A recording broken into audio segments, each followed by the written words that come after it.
तिमिरन्दस्य ज्ञानाञ्जनशलाकया चक्षुरुन्मिलितं येन तस्मै श्रीगुरवे नमः। नमो ॐ विष्णुपादाय कृष्णपृष्ठाय भूतले श्रीमते भक्तिवेदान्तस्वामिनिति नामने। नमस्ते सारस्वते देवे गौरवाणी प्रचारिणे निर्विशेषा शून्यवादी पाश्चात्यदेशतारिणे। जय श्री कृष्ण चैतन्य प्रभु नित्यानंद श्री अद्वैत गदाधर श्रीवासादि गौरवृंद। Hare Krishna Krishna Krishna Hare Hare, Hare Ram Ram Ram Hare Hare. Thank you very much. అందరూ కూడా ఈ రిట్రీట్కి వచ్చినందుకు అందరూ కూడా సైలెన్స్ పాటించాలి. Pin drop silence. గుండు సూది కింద వేసినా సరే నా సౌండ్ రాదు. ఇంకా మాట్లాడి పెడుతున్నాయి. ఎవరు మాట్లాడి పెడితే వాళ్ళు క్లాస్ తీసుకోవచ్చు ఇక్కడికి వచ్చి. వైష్ణవ సేవ. వైష్ణవ సేవ అంటే భక్తులకి సేవ చేయడం. దీని యొక్క ఆవశ్యకత ఏమిటి? నిజంగా అవసరమా? భగవంతుడికి సేవ చేసి సరిపోదా, భక్తులకి ఎందుకు అన్న ఒక అహంకారం ఉంటుంది. యాక్చువల్గా ప్రభుపాదులు వారు ఏం చెప్తారంటే, భక్తులకి సేవ చేస్తే భగవంతుడికి సేవ చేసినట్లే. ఈవెన్ శివుడు కూడా ఏం చెప్తారంటే, ఆరాధనం పరం విష్ణు ఆరాధనం పరం. అమాంగ్ ఆల్ ఆరాధనాస్, అన్ని ఆరాధనల కల్లా కూడా విష్ణు ఆరాధన ఉత్తమమైందంట. ఆ తర్వాత చెప్తారు, తదియానాం సమర్చనం,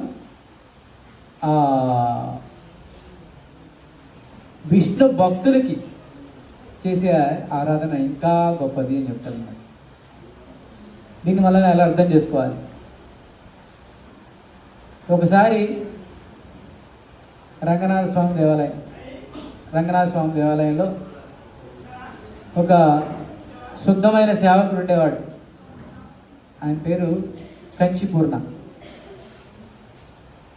కంచిపూర్ణ ఎంత దగ్గర వ్యక్తి అంటే భగవంతుడికి రోజు కూడా ఆయన చామర్ విసురుతూ ఉండేవాడు పొద్దునుంచి సాయంత్రం దాకా. భగవంతుడికి ఎంత దగ్గర అంటే కంచిపూర్ణ భగవంతుడు మాట్లాడుకుంటారు అనమాట. అంతటి సన్నిహిత్యం కలిగిన వ్యక్తి. ఈరోజు ఏ భక్తులు వచ్చారు, ఈరోజు వాళ్ళ విశేషాలు ఏమిటి, ఎవరికి ఏం చేయాలి అని భగవంతుడు కంచిపూర్ణ అనే సేవకుని అడుగుతాను. ఈ విషయం శ్రీరంగం మొత్తం తెలిసిపోద్ది. కంచిపూర్ణ భగవంతుడితో మాట్లాడుతున్నాడంట. మనకు కూడా ఏమైనా ప్రశ్నలు కానీ సమస్యలు కానీ ఉంటే కంచిపూర్ణతో చెబితే కంచిపూర్ణ వెళ్ళి భగవంతుడిని అడుగుతాడు. భగవంతుడు మనకి కంచిపూర్ణ ద్వారా సమాధానం ఇస్తాడు అని చెప్పి అందరికి తెలిసిపోయింది. అయితే ఒకసారి భక్తుడు వచ్చి, కంచిపూర్ణ నేను ఈ జన్మలో భగవద్ధామానికి వెళ్ళనా, నాకు మోక్షం వస్తుందా రాదా అని తెలుసుకోవాలని కోరికగా ఉన్నది. నువ్వు భగవంతుడితో సన్నిహితంగా ఉంటావు కాబట్టి వెళ్ళి అడుగు, ఏమని చెప్తారు. భగవంతుడికి చామర విసురుతూ ఇలా ఒక భక్తుడు వచ్చి అడిగాడు. ఆ భక్తుడికి మోక్షం వస్తుందా రాదా ఈ జన్మలో కనుక్కోవాలని రమ్మన్నాడు. అంటే ఎస్, చాలా మంచి భక్తుడు, అందరికీ భక్తులకు సేవ చేస్తాడు, భగవంతుడికి సేవ చేస్తాడు, చాలా మంచి భక్తుడు, తప్పకుండా ఈ జన్మలో మోక్షం వస్తుంది. వెళ్ళి చెప్తాడు, ఓకే నేను మాట్లాడాను భగవంతుడితో, భగవంతుడు మోక్షం వస్తుంది అని చెప్పాడు. కంచిపూర్ణ మనసులో కూడా ఒక ప్రశ్న ఉంటుంది, వాడికి మోక్షం వచ్చింది, మరి నా పరిస్థితి ఏమిటి? నేను భగవంతుడికి రోజు సేవ చేస్తాను కదా, నాకు మోక్షం వస్తుందా రాదా? ఆ డోర్లన్నీ క్లోజ్ చేయండి, వాన జల్లు పడకుండా ఉంటుంది. క్లోజ్ చేయండి, ఓపెన్ కాదు, కరెక్టే క్లోజ్ అది.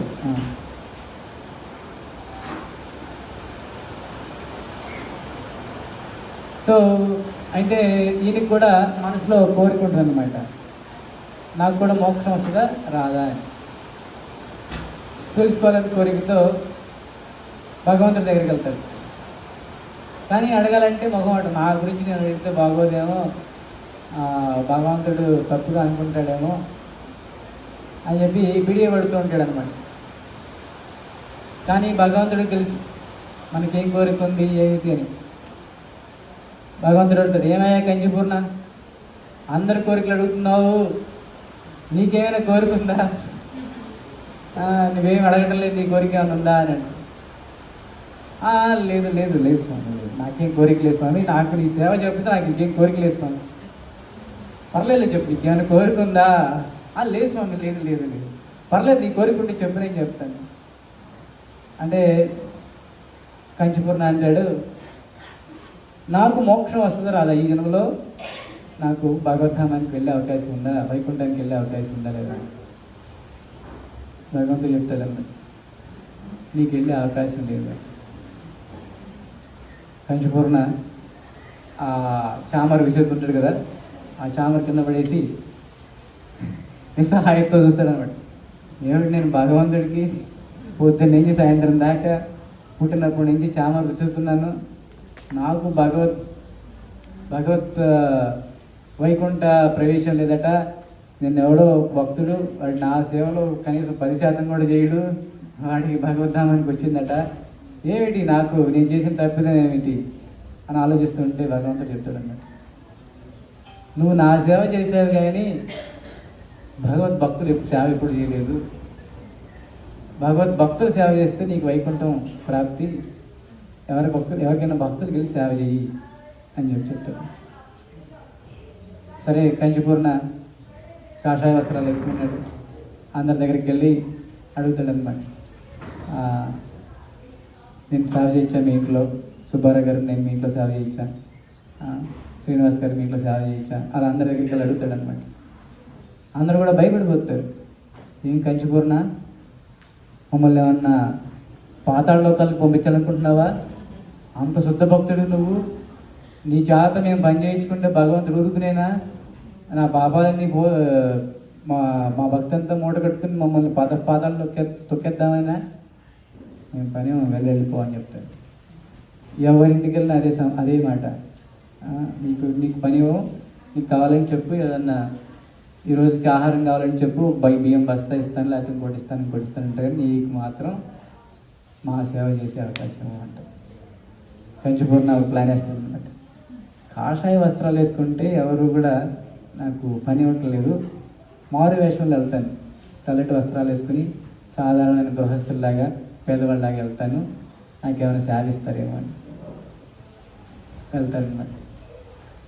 ఆయన దగ్గర తెల్ల వస్త్రాలు ఉంటే అవి వేసుకుని వెళ్తారు, మొహం కనబడకుండా మొహం సగం తల కూడా చుట్టుకుని ఒక గోశాలలో గోవుల దగ్గర సేవ చేసే సేవకుడు లాగా వెళ్తాడు అనమాట. చేస్తాడు ఇలా 6 నెలలు. 6 నెలలు సేవ చేసిన తర్వాత అలా జోరును వాన పడుతూ ఉంటే సేవ చేసి ఆ తెల్ల బట్టలు తడిచిపోతాయి. ఇక్కడ ఎవరు లేరు కదా, ఆ పెట్టెలో పెట్టిన కాషాయ వస్త్రాలు తీసి వేసుకుంటాను, నన్ను ఎవరు చూడరు అని చెప్పి ఆ కాషాయ వస్త్రాలు వేసుకుంటాను అనమాట. అప్పుడే యజమాని వస్తాడు, ఏం చేస్తున్నాడు కంచిపూర్ణ అని, ఈ పాలేరు చాలా మంచి పాలేరు లాగా ఉన్నాడు, 6 నెలల నుంచి పని చేస్తున్నాడు, కానీ ₹1 కూడా డబ్బులు అడగలేదు, ఇంకేమైనా అవసరం ఉందేమో చేద్దాం, సాధారణంగా ఇంట్లో పని మనుషులు నెల రాగానే 2 నెలల అడ్వాన్స్, ఎప్పుడు జీతం పెంచుతావు ఇలా అంటారు, ఈ పాలేరు మంచి పాలేరు లాగా ఉన్నాడు, ఇంకేమైనా ఇద్దామని చెప్పి యజమాని వస్తాడన్న. యజమాని వచ్చేసరికి కాషాయ వస్త్రాలు వేసుకుని కంచిపూర్ణ వెళ్ళిపోతాడు. వెంటనే ఆ యజమానికి విపరీతమైన కోపం వస్తుందన్నమాట. ఏమయ్యా కంచిపూర్ణ, నన్ను పాతాళాలకు పంపించడానికి నువ్వు ఇక్కడ చేసావు, అస్సలు నువ్వు ఇక్కడ ఉండడానికి వెళ్ళలేదు, వెళ్ళిపో, నీకు కావాలంటే ఈ ₹10,000 తీసుకుని భగవంతుడికి దున్నేసి ఇచ్చుకుంటావు, నువ్వేం చేసుకుంటావు చేసుకో, బట్ నాకు మటుకు సేవ చేయడానికి వెళ్ళలేదు. వెళ్ళి దిగాలిగా వెళ్తాడనమాట భగవంతుడి దగ్గరికి. స్వామి ఎవరు కూడా నాకు పని ఇవ్వట్లేదు, బట్ ఎట్టకేళ్ళకి 6 నెలలు సేవ చేశాను, మరి ఏమిటి నా పరిస్థితి, నేను వైకుంఠానికి పోతానా? యా, ఇప్పుడు వెళ్తాం. 6 నెలల పాటు నువ్వు సేవ చేశావు కాబట్టి వైకుంఠానికి పోతాం. సో వైష్ణవ సేవ చేయాలి. వైష్ణవ సేవ చేస్తేనే భగవంతుడి దగ్గర వెళ్తాం. మన సంప్రదాయం యొక్క సిద్ధాంతం ఏమిటంటే కృష్ణ దాసాను దాసాను దాస. నువ్వెవరయ్యా అంటే నేను కృష్ణుడి యొక్క దాసుడిని యొక్క దాసుడి యొక్క దాసుడిని యొక్క దాసుడిని అంటేనే కృష్ణుడు మనల్ని అంగీకరిస్తాడు. నేను డైరెక్ట్గా వచ్చాను, నా సేవను స్వీకరించు, నేను ఈరోజు గార్లెండ్ కట్టుకొచ్చాను, లేకపోతే ఈరోజు నేను గులాబ్ జాములు వండాను అని నాది స్వీకరించు స్వామి అంటే ఆయన స్వీకరించడం. బట్ ఆయన దాసుల ద్వారా వెళితే ఈ క్యాండిడేట్ రికమెండెడ్, మంచి పద్ధతిగా వచ్చాడు అని చెప్పి మనకు స్వీకరిస్తాడు అన్నమాట. ఎవరికైనా సందేహం ఉండొచ్చు, భగవంతుడికి సేవ చేస్తే మోక్షం వస్తుందో రాదు అని సందేహం ఉండొచ్చు. కానీ భక్తుడికి సేవ చేస్తే మోక్షం సత్యం. ఏమిటి భక్తుడికి సేవ చేయడం అంటే? ఏంటి? వాళ్ళ ఇంట్లో వెళ్ళి పనులు చేయటమా, లేకపోతే వాళ్ళ ఇంట్లో వాళ్ళకి కాళ్ళకి మసాజాలు పెట్టడమా? అది కాదు. భక్తుడికి నిజమైన సేవ ఏంటి అంటే ప్రచారంలో ఉపయోగపడటం, ప్రసాదంలో ఉపయోగపడటం, సీనియర్ వైష్ణవులకి సీనియర్ ఆచార్యులకి వాళ్ళకి కావాల్సిన సహాయ సహకారాలు అందించటం, ఇది నిజమైన సేవ. మేము వస్తూ ఉన్నాం, అమెరికా నుంచి వస్తూ ఉంటే 5 రోజులు కుంభకోణంలో ఉన్నాం. కుంభకోణంలో ఈ గురించి చెప్పాలి మీకు. విజయ్ వెంకటేష్ ప్రభు, ఆయన భక్తి వేదాంత క్లాస్మేట్. మేము ఆయన శ్రీమద్ భాగవతం డీప్ స్టడీలో క్లాస్మేట్స్ అనమాట. అయితే ఇలా నేను కుంభకోణం రావాలనుకున్నాను ప్రభుజీ అంటే, నేను అరేంజ్ చేస్తాను మొత్తం మీకు అని చెప్పి ఆయనకి బస్సు, హోటల్, ప్రసాదం అన్నీ కూడా ఆయన అరేంజ్ చేశారు. అరేంజ్ చేసి ఎంత వినమ్రంగా అంటే ఆయన చాలా రిటైర్డ్ ప్రొఫెసర్, ఆయన 50 ఏళ్ళు ఉంటాయి. ఎంత వినమ్రంగా అంటే, ప్రభుజీ నాకేమీ రాదు, మీరు నాకు చెప్పాలి, మీరు నాకు చేయాలి, నేను ఒక అధముణ్ణి అని చెప్పి మేము ఎంతమంది అంటే అంతమందికి ప్రసాదాలు వడ్డించేవాళ్ళు, ప్రసాదాలు మేము తినేదాకా వెయిట్ చేసేవాళ్ళు, తిన్న తర్వాత మళ్ళీ క్లీన్ చేసేవాళ్ళు. నేను చేస్తా ఉన్నా సరే లేదు, నేను మీ వైష్ణవ సేవ నేను చేసుకోవాలి అని చేశాను.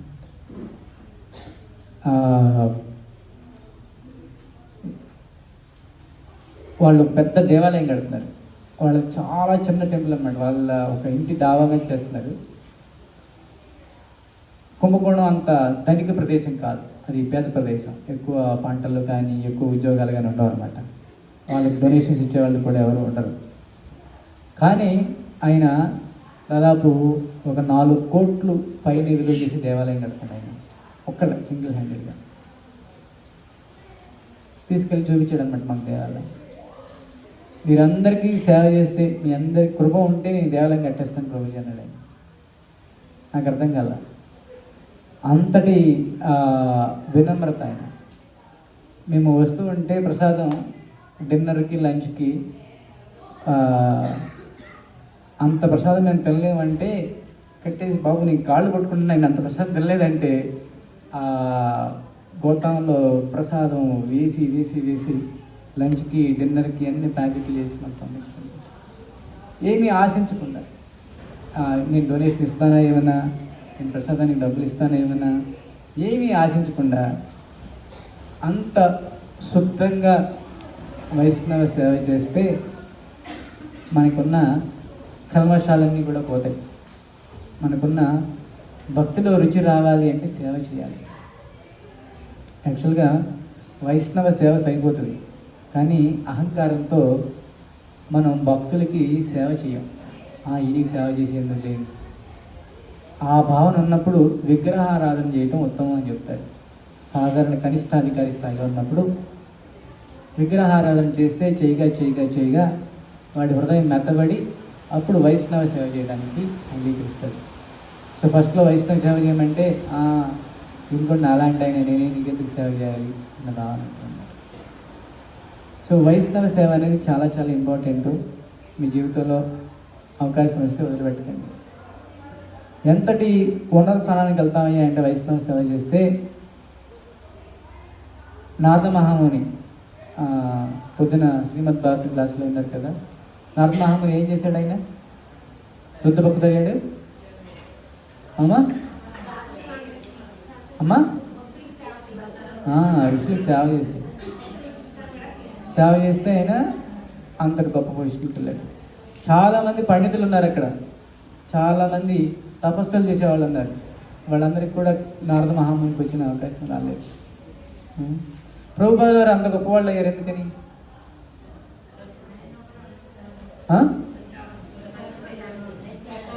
ఎందుకు ప్రభుపాద గారు అంత గొప్పవాళ్ళు అయ్యారు?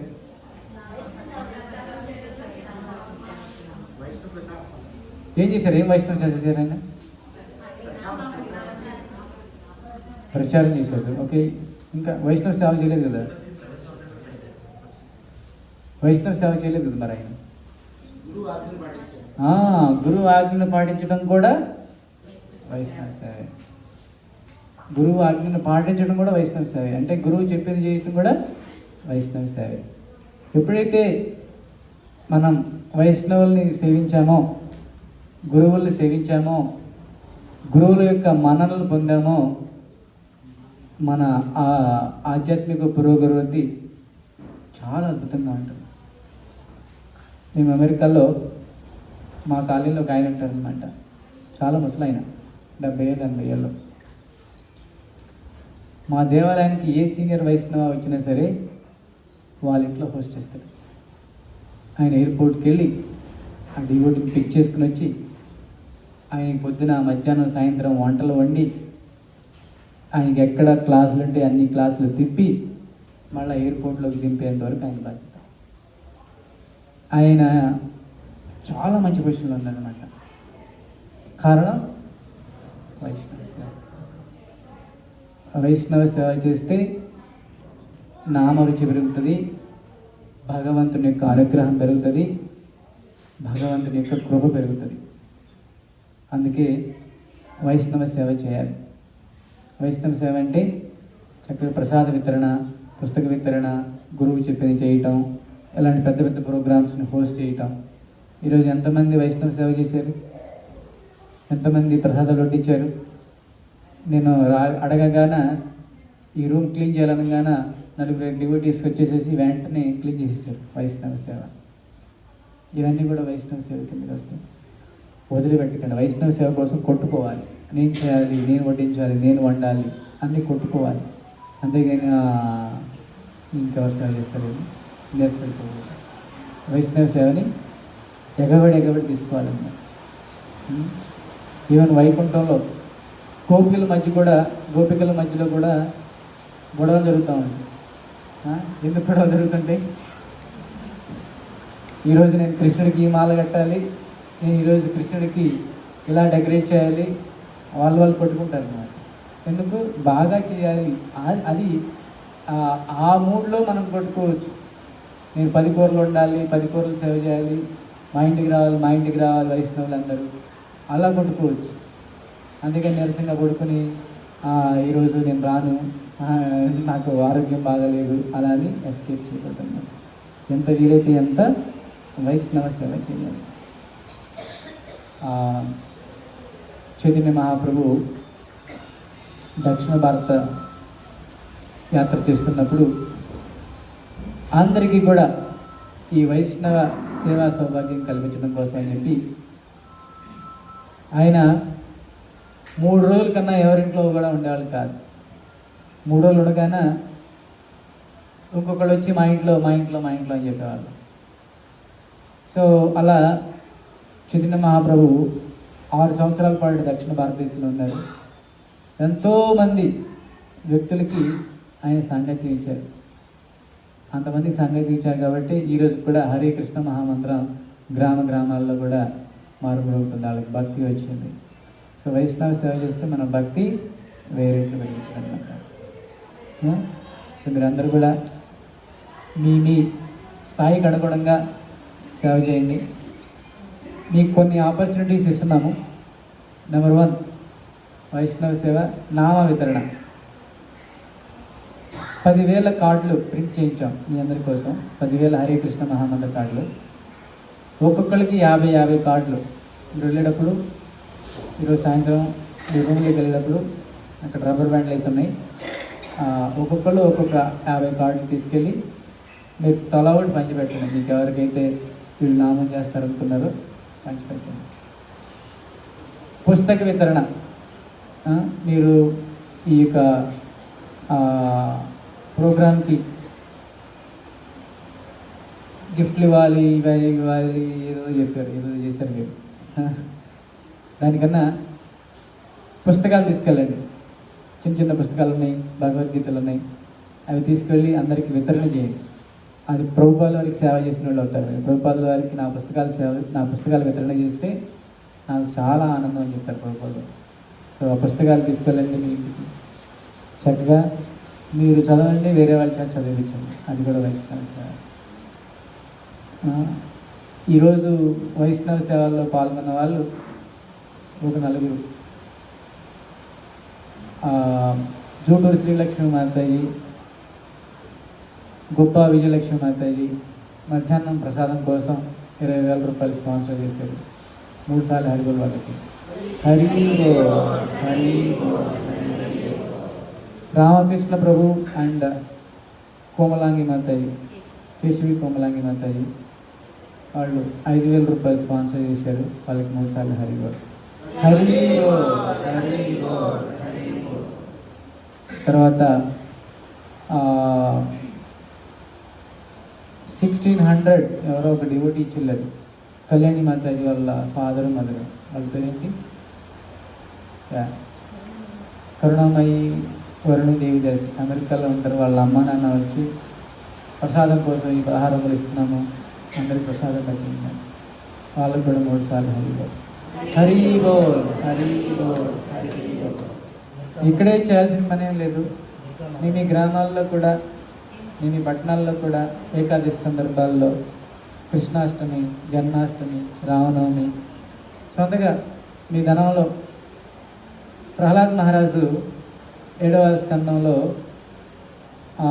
6వ అధ్యాయం, 14వ అధ్యాయం, 15వ అధ్యాయం, ఈ 2 అధ్యాయాల్లో గృహస్థుల యొక్క లక్షణం చెప్పారు. గృహస్థుల యొక్క లక్షణం ఏమిటంటే, మనకి 4 ఆశ్రమాలు ఉన్నాయి. ఏమిటవి? బ్రహ్మచర్యం, గృహస్థ, వానప్రస్థ, సన్యాసాశ్రమం. గృహస్థుడి యొక్క బాధ్యత ఏమిటయ్యా అంటే, మిగతా 3 సంపాదించడు. బ్రహ్మచారి సంపాదించడు, వానప్రస్థ సంపాదించడు, సన్యాసి అసలే సంపాదించడు. ఇలా 3 పోషించాల్సిన బాధ్యత ఎవరిది? సో మనకు వచ్చిన ఆదాయంలో కొంత కృష్ణ సేవకి, వైష్ణవ సేవకి పక్కన పెట్టి మిగతా ధనాన్ని మన యొక్క సొంత ఖర్చులకి వాడుకోవాలన్నమాట. సో అలానే మేము కూడా మాకు వచ్చిన ఆదాయంలో కొంత భాగం పక్కన పెట్టి ఇలా ఇండియాలో ప్రీచింగ్కి మీ అందరికీ పుస్తకాలు పంపించటం, ప్రసాదాలు, ఇవన్నీ కూడా వైష్ణవ సేవ. మీ అందరికీ, మీరందరూ కూడా వైష్ణవులే. ప్రభుపాదులు చైతన్య మహాప్రభు చెప్తారు, వైష్ణవుడు అంటే ఎవరు అంటే, ఎవరైతే హరే కృష్ణ మహామంత్రం జపం చేస్తున్నారో వాళ్ళందరూ వైష్ణవులే. ఎవరు సీనియర్ వైష్ణవులు? ఎవరైతే పక్కన వాళ్ళకి హరే కృష్ణ మహామంత్రం ఇచ్చి వాళ్ళందరినీ కూడా భగవద్భక్తులకి తీసుకురాగలుగుతున్నారో వాళ్ళు ఇంకా ఉత్తమ వైష్ణవులు. సో వైష్ణవులు అంటే దానికి ఏమి పెద్దగా నామాలు పెట్టుకోవాలి, డ్రెస్ మార్చుకోవాలి అదేం లేదు. ఎవరైతే ఆ కృష్ణ భక్తి, విష్ణు భక్తి చేస్తున్నారో అందరూ వైష్ణవులు. సో కాబట్టి మీరు అందరూ కూడా మీ ధనంలో కొంత భాగాన్ని పక్కన పెట్టి ఇలా వైష్ణవ సేవకి, కృష్ణుడి సేవకి రైట్ ప్లేస్లో ఇవ్వండి, రాంగ్ ప్లేస్లో ఇవ్వకండి. ధనం పేరుతో వాళ్ళు ఎలా వాడతారో తెలియని ప్లేస్లో ఇవ్వకండి. తెలిసిన ప్లేస్లో వీళ్ళు మంచి ప్రదేశాల్లో వాడతారు. ఇస్కాన్ అనుబంధ సంస్థలకు ఇస్తే వాళ్ళు రిలయబుల్గానే వాడతారు, మిగతా వాళ్ళకి అనేది నాకు తెలియదు. మీరు ఇచ్చేటప్పుడు ఒకసారి బేరీజ్ వేసుకోండి, వీళ్ళు మంచి కార్యక్రమాలకు వాడతారా వాడరా అది చేసుకొని.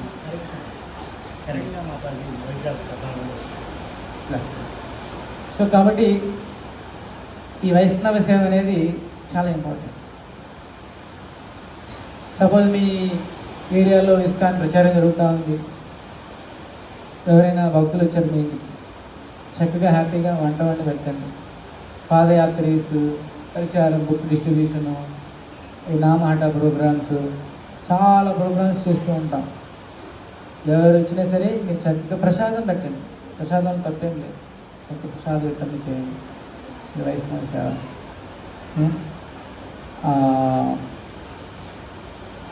మీరు ఎక్కడ చూసినా సరే వైష్ణవుడు మన ఇంటికి వచ్చినప్పుడు తృప్తిగా వెళ్ళాలి. అసంతృప్తిగా వెళితే అది మనకి శుభం కాదు. నారద మహాముని రాధమ్మ వారిలో చూస్తే, రాధమ్మ వారిని కనుక్కునేటప్పుడు ఎవరు రాధమ్మ వారు అని తెలుసుకోవడానికి నారద మహాముని వస్తే, ఇక్కడ రాధమ్మ వారు ఉన్నారా అంటే లేరు లేరు లేరు అని చెప్తాడు. ఆయన అసంతృప్తికి వెళ్తుంటాడు అన్నమాట. పురుషోత్తమ మహారాజుకి భయం వేస్తుంది. వైష్ణవుడు అసంతృప్తికి వెళ్తాడు. మా ఇంట్లోనే ఒక అమ్మాయి ఉంది రాధమ్మ వారు అని చెప్తారు అన్నమాట. సో మనం అలా అసంతృప్తిగా వాళ్ళని చేయగలరు. చక్కగా సేవలో పాల్గొనండి. మన హృదయంలో మాలిన్యం అంతా పోతుంది. మనం ఎక్కడైనా సేవ చేసామంటే మన హృదయంలో మాలిన్యం అంతా పోతుంది. మన హృదయంలో అహంకారం అంతా కూడా పోతుంది. ఇప్పుడు మీరందరూ కూడా మీ ఇంట్లో కూడా అందరూ జపం చేస్తున్నారనుకోండి, మీ ఇంట్లో చేసే ప్రతి సేవ వైష్ణవ సేవే. ఎందుకంటే అందరూ భక్తులే కదా. మీరు వంట వండారు అంటే వైష్ణవులకు వంట వండినట్లే, ఇల్లు చిమ్మారు అంటే దేవాలయం చిమ్మినట్టే. సో కాబట్టి ఇంట్లో భక్తులు అంటే ఇంకా అదృష్ట భాగ్యం వైష్ణవుడు. ఇంకోటి, వైష్ణవ అపరాధం చేయకండి ఎప్పుడు కూడా. మీకు ఇష్టం లేకపోతే సైలెంట్ ఊరుకోండి. అంతేకాని మనసులో కూడా ఎవరిని కూడా అపరాధం చేయకండి. వైష్ణవ అపరాధం మనల్ని అధపాతాళానికి నొక్కేస్తుంది అన్నమాట. ప్రభువులో చెప్తారు,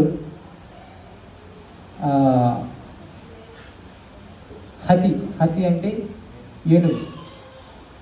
పిచ్చి పట్టిన ఏనుగు ఏం చేస్తుందో అలా మన భక్తి కూడా పిచ్చి పట్టిన ఏం చేస్తుంది, పెద్ద పెద్ద చెట్లని పెగిలించి పక్కన పడేస్తుంది. అలానే వైష్ణవ అపరాధం కూడా మనకున్న కొద్ది గొప్ప భక్తిని పెగిలించి బయటపడేస్తుంది అన్నమాట. వైష్ణవ అపరాధం చేస్తే మనకి భక్తిలో రుచి రాదు. ఏంటి అలా చెప్తున్నాడు, ఆయనకేం అలా చెప్తాడులే అలా చెప్పారనుకోండి, మనం భక్తిలో ముందుకు వెళ్దాం. ఆయన 2 మాటలు మంచి మాటలు చెప్తాం, మన కోసమే కదా వింటే. దానికి ఉదాహరణ, మా భక్తృక్షలో ఒక ఆయన ఉండేవాడు. ఆయన పేరు చంద్రేశ్వర కృష్ణదాస్. ఇప్పుడు ఇనిషియేషన్ ముందుల చాలా మంచి డివోటీ. అయితే నేను చెప్పే ఇన్స్ట్రక్షన్స్ని ఆయన పాజిటివ్గా తీసుకోలేకపోయాడు. కొన్ని ఇన్స్ట్రక్షన్స్ తీసుకోలేకపోతే ఆయన జపం చేస్తూ కృష్ణుడి మీద ఫోకస్ లేకుండా నా మీద ఫోకస్ పెట్టాడు. ప్రభుజీ ఆయన ఎందుకు అలా అన్నాడు, ఆయనకేం పని, ఆయన ఎందుకు నన్ను అలా అంటాడు, దాని మీద ఫోకస్. తర్వాత 2 వారాల తర్వాత క్లాసుకి రావడం మానేశాడు. ఏమిటి ఇంకేమైంది అని చెప్పి ఒకసారి ఫోన్ చేస్తే, ప్రభుజీ మీతో పర్సనల్గా మాట్లాడాలి, మాట్లాడతాం మా ఇంటికి రా అని. ప్రభుజీ నేను 2 వారాల నుంచి జపమాలు పట్టుకుంటే మిమ్మల్ని తిట్టడమే సరిపోయింది, భగవంతుడి మీద ఫోకస్ లేదు, నాకు భక్తి చేయాలంటే ఆసక్తిగా లేదు అని. అరే బాబు, నన్ను తిట్టాలంటే వచ్చి డైరెక్ట్ తిట్టరా, లేదా నన్ను వచ్చి 2 దెబ్బలు అయ్యి నీ భక్తిని నాశనం చేసుకుంటావు. నిన్నేదో అవమానించడం కోసమో అది నిన్నేదో ఇబ్బంది పెట్టడం కోసం అనలేదు. ఇవి చేస్తే ఈ ఫలితాలు ఉన్నాయి, నువ్వు ఇంత లేజీగా ఉన్నావు, కొంచెం నేను ఉద్ధరిద్దామని చెప్పి కొంచెం గట్టిగా అన్నాను నాయన, నాకు అలాంటిది ఏం లేదు అంటే, సారీ ప్రభుజీ తప్పుగా అనుకున్నాను, క్షమించండి అన్నాడు. ఇంకా తర్వాత మళ్ళీ క్లాసులకు రావటం అలా విడిగా వచ్చారు. సో ఇన్ కేస్ మీరు ఎవరికైనా అపరాధం చేశాను అనిపిస్తే వాళ్ళు వెళ్ళి క్షమాపణ అడగండి. ప్రభుజీ, ఆ రోజు నేను తప్పుగా మాట్లాడాను మీతో, అలా చేయకుండా ఉండాల్సింది, నాకు ఏదో మనసులో దిగులుగా ఉంది, మీతో చెప్దామని వచ్చాను అని చెప్పి ఓపెనింగ్ చెప్పండి. వైష్ణవులు అసలు అపరాధాన్ని తీసుకోరు. మీరు అపరాధం చేసినా సరే వాళ్ళు అపరాధాన్ని తీసుకోరు. బట్ మీకు ఆ గిలిపోయి భక్తి పెరుగుతుంది. ఎవరైనా అపరాధం చేశానని తెలిస్తే, ఎవరు తప్పుగా ప్రవర్తించామని తెలిస్తే వెళ్ళి వాళ్ళని క్షమాపణ అడగండి. ప్రభుజీ నేను అలా చేశాను, క్షమించండి అని. అప్పుడు మీకు ఆ గిలిపోయి భక్తి మీద రుచి పెరుగుతుంది. సాధారణంగా సీనియర్ వైష్ణవులు మనకు అందుబాటులో ఉండరు. సపోజ్ జయప్రతాక్ స్వామి మహారాజ్ వచ్చారు, ఆయన సేవలో ఏమైనా అపరాధం దొరికింది, ఆయన చాలా బిజీగా ఉంటారు. మనం వెళ్ళి గురు మహారాజ్ మిమ్మల్ని ఏమైనా అపరాధం చేసి ఉంటే క్షమించండి అనే అవకాశం కూడా మనకి ఇవ్వదు. అప్పుడు మనం ఏం చేయాలంటే వాళ్ళ చెప్పులు ఉంటాయి కదా, చెప్పులుకున్న డస్ట్ని నెత్తికి రాసుకుంటే మనం ఏమైనా అపరాధం చేసి ఉంటే పోతుంది అన్నమాట. సో కాబట్టి వైష్ణవ అపరాధం చేయకండి. మేము చాలా ఎక్స్పీరియన్స్ అయ్యాం. ఇప్పుడు నేను యాత్రలకు వెళ్ళినప్పుడు ఒక్కొక్కళ్ళు ఇబ్బందులు పడుతూ ఉంటారు. ఎందుకంటే వాడికి కొంచెం నోరు దురుసు ఎక్కువ. వాడు వైష్ణవ అపరాధం చేసాడు అనుకోండి, వాడికి వెంటనే తగ్గుతుంది యాత్రలో. మేము అమెరికాలో అయితే న్యూ బృందావన్ గీతానగరి యాత్రలకు వెళ్తాం. ఇక్కడైతే ఒక్కొక్క ప్రదేశం ఒక్కొక్క సంవత్సరంకి వెళ్తాం అనమాట.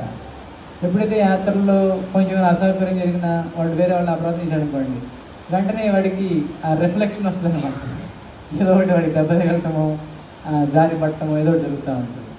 కాబట్టి వైష్ణవ అపరాధం అస్సలు చేయకండి యాత్రల్లో. ఎస్పెషల్లీ అలా ధామలు పిచ్చినప్పుడు సహించండి, ఏం కాదు, మనమేం చచ్చిపోము, ఏమి జరగదు.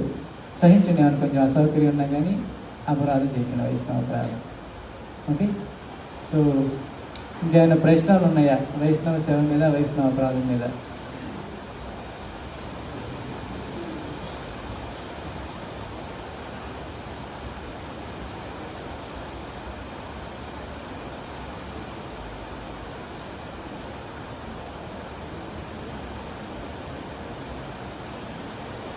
ప్రశ్నలు ఏమి లేవా? పొద్దు నుంచి ఎవరు ప్రశ్నలు అడగటం లేదు. ఓకే, నా క్వశ్చన్ ఆన్సర్ సెషన్. వాన పడుతుంది, కరెంట్ లేదు, ఏమి చేయలేం. ఇద్దరు కీర్తన చేయాలి, లేదంటే క్వశ్చన్ ఆన్సర్ సెషన్. చెప్తాను